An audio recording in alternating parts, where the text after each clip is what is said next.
By the mid-1960s, the province of Fuaktui had become a microcosm of the tragic complexity of the Vietnam War. Located southeast of Saigon, it was a land of breathtaking beauty, stretching from the lush rubber plantations of Long Con to the rugged, jungle-clad slopes of the Long Hai Hills. Yet beneath this scenic exterior lay a grim reality. Phuoc Tue was a shatter zone, a place where the local population was caught in a relentless, agonizing pincer movement between two opposing forces. For the average villager in Phuoc Tue, life was governed by a harrowing duality, a phenomenon often described as government by day, insurgents by night. During the daylight hours, South Vietnamese officials and Allied patrols moved through the hamlets, enforcing laws and collecting taxes. But as soon as the sun dipped below the horizon, the shadows belonged to the National Liberation Front.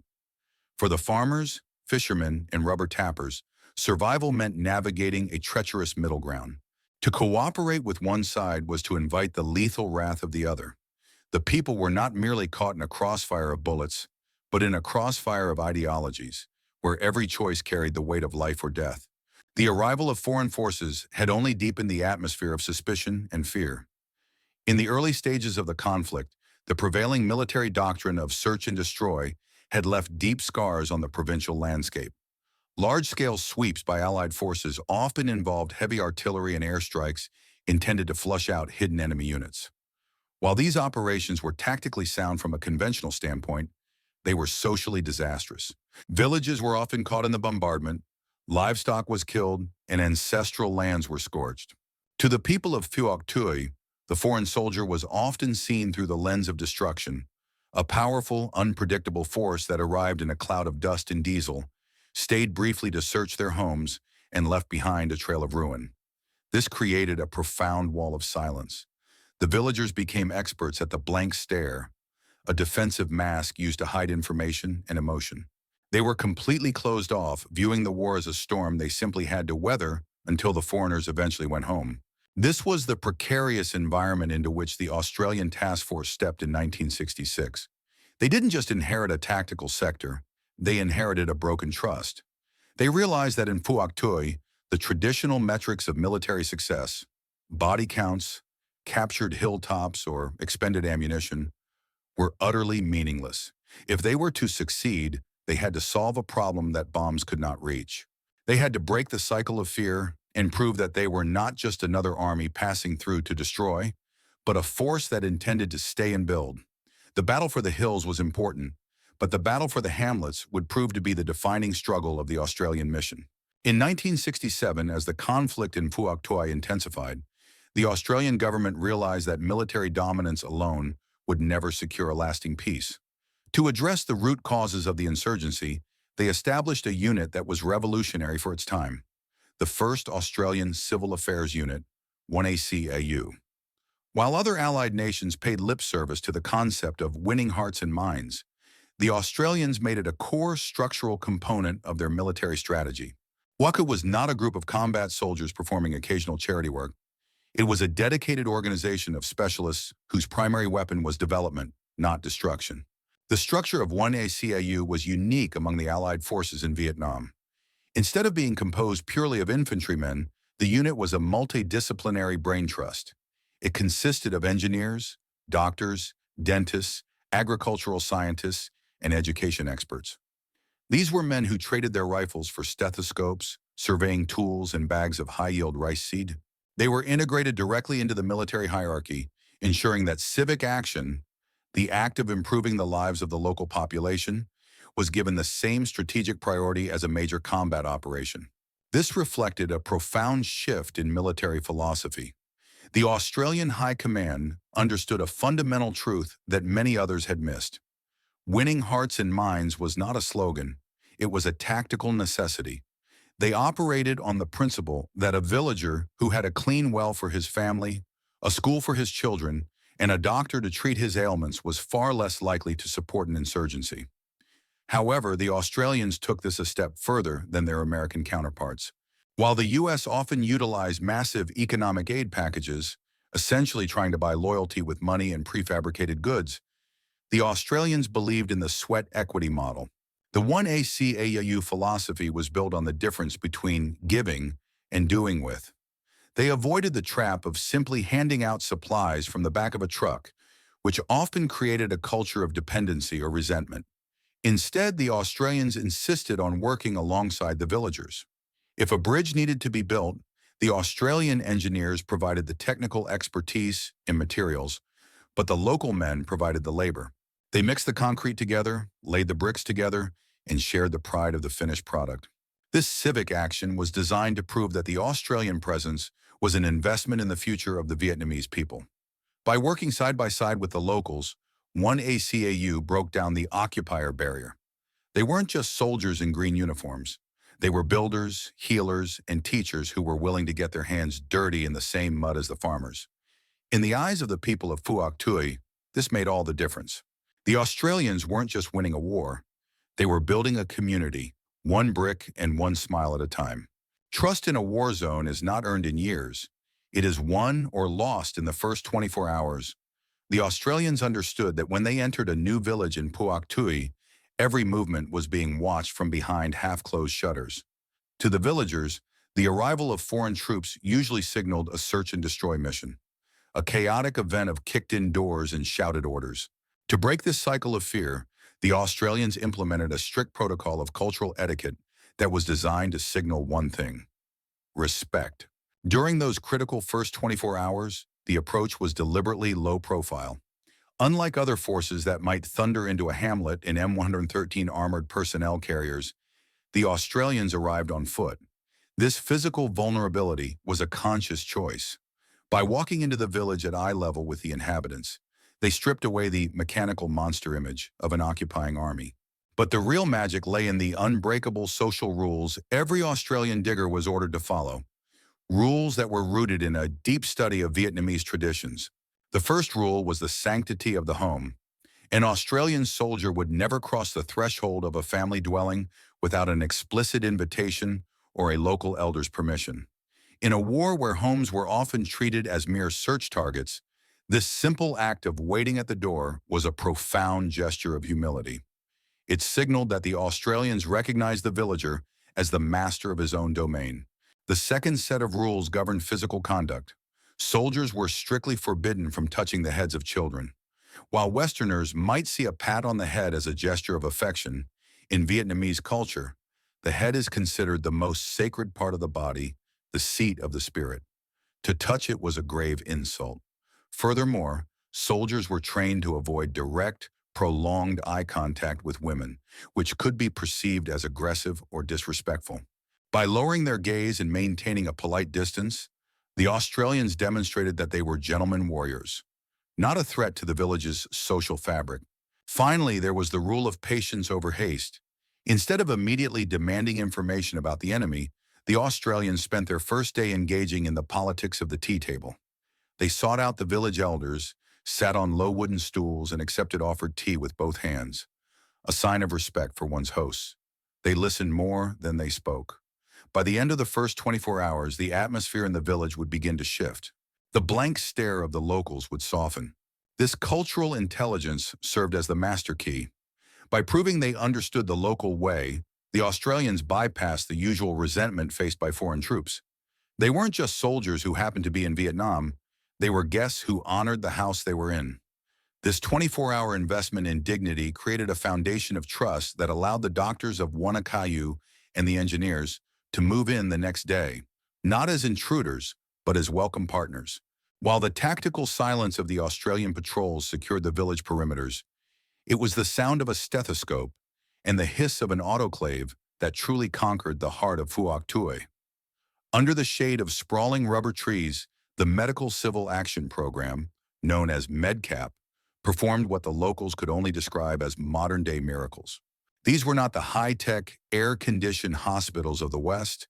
They were rugged mobile clinics where Australian Army doctors and medics worked in the sweltering heat, transforming the landscape of public health one patient at a time. The scale of the medical effort was staggering. Verified records show that Australian medical teams treated upwards of 100,000 people per year. In a province where many villagers had never seen a trained physician in their lives, the arrival of the Australian medic was a life-altering event. They didn't just treat the spectacular wounds of war, the shrapnel tears or the bullet grazes. They tackled the quiet, persistent killers that had plagued the rural poor for generations. Antibiotics were the primary weapon in this silent war against disease.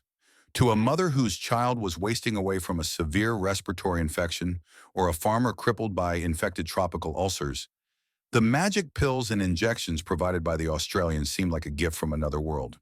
Within days, infections that would have previously meant a slow, painful death began to retreat. But the Australians knew that a single dose was not enough. They focused on comprehensive care.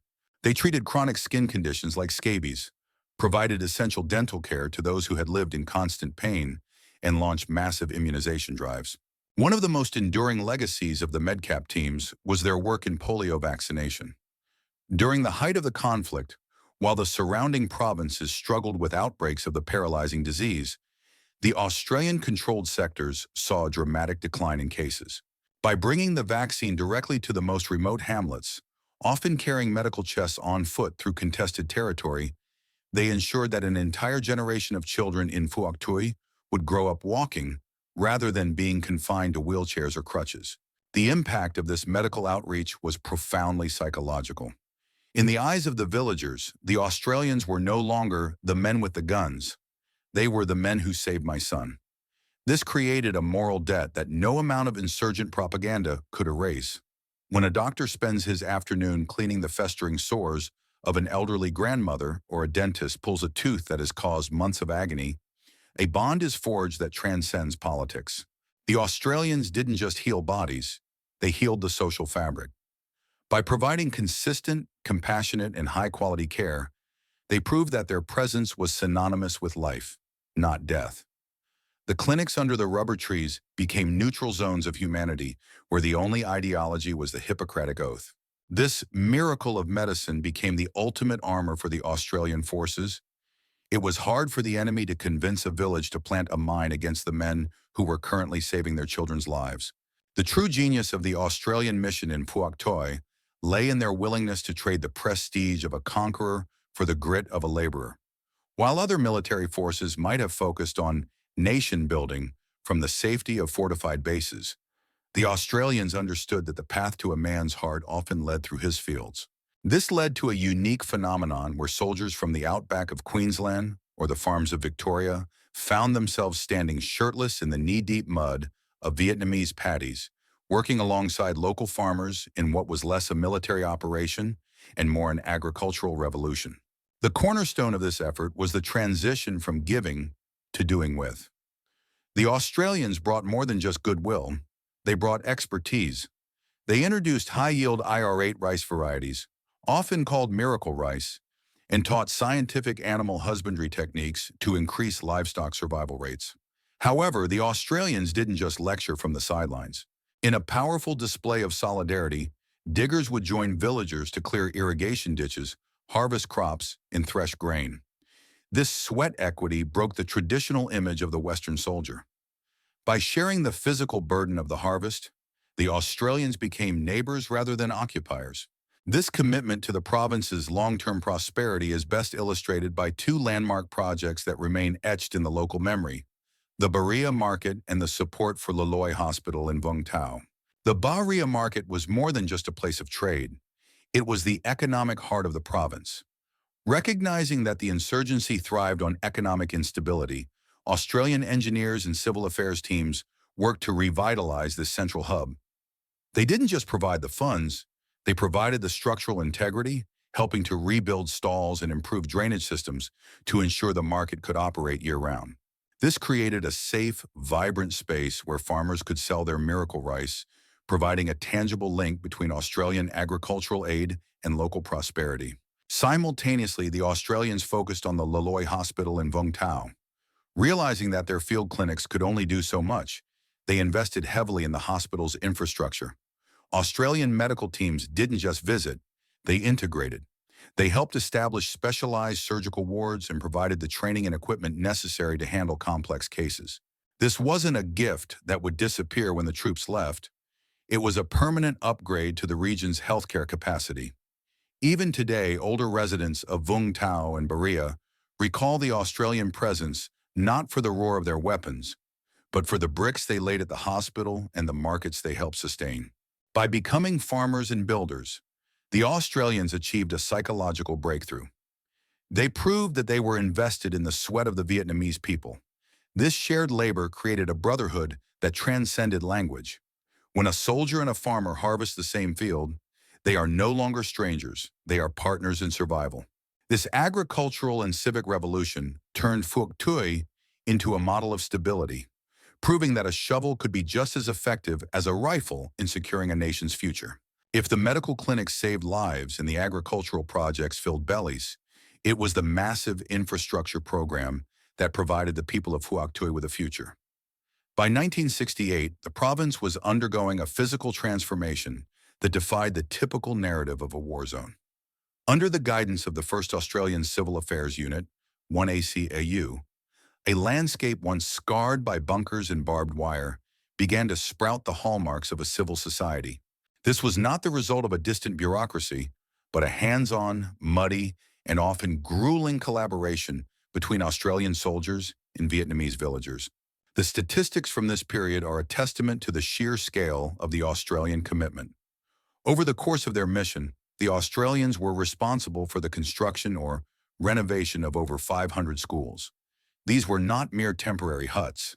They were solid, functional buildings designed to endure. The Australians understood that every classroom built was a blow against the insurgency, which often relied on the lack of opportunity and education to recruit. But true to the Australian sweat equity model, these schools were built with the people. Australian engineers provided the blueprints and the raw materials, cement, timber, and corrugated iron, while the villagers provided the manpower.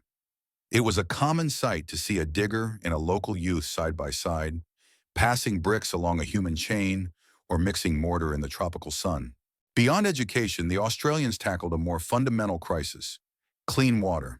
In many hamlets, the lack of sanitation led to chronic waterborne diseases that crippled the workforce and killed children. To solve this, the Australians initiated a province-wide water project, constructing dozens of pumping stations, windmills, and clean water wells. In places like Hoa Long and Dat Du, the arrival of a new water tower was celebrated as a historic event. By providing reliable access to clean water, the Australians removed a daily burden of survival, allowing families to focus on commerce and community rather than the simple struggle for hydration. This infrastructure, rising from the ashes, included the construction of village dispensaries, community halls, and hundreds of kilometers of road repairs that reconnected isolated hamlets to the central markets. What made these projects successful was the sense of shared ownership.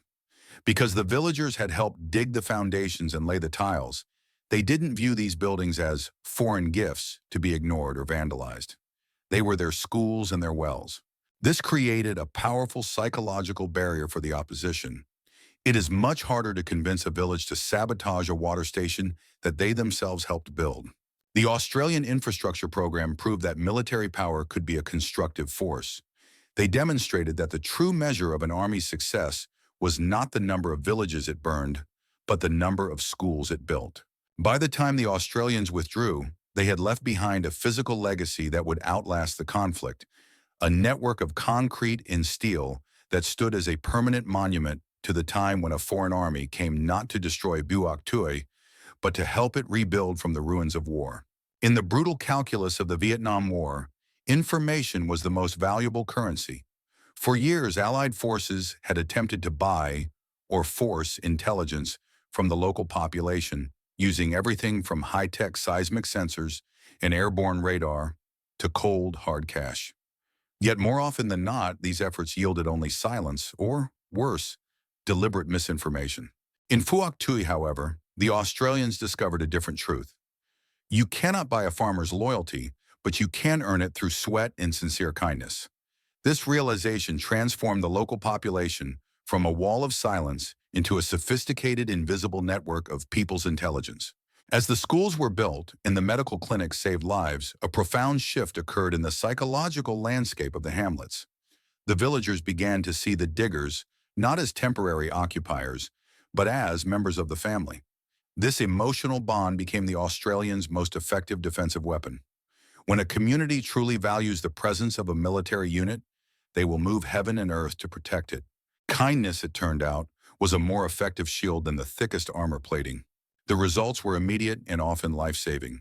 In a war defined by the lethal hidden killer, the landmine and the booby trap, the locals became the Australians' primary early warning system. It became common for an Australian patrol moving toward a tree line to be stopped by a frantic whisper from a grandmother or a subtle gesture from a young boy.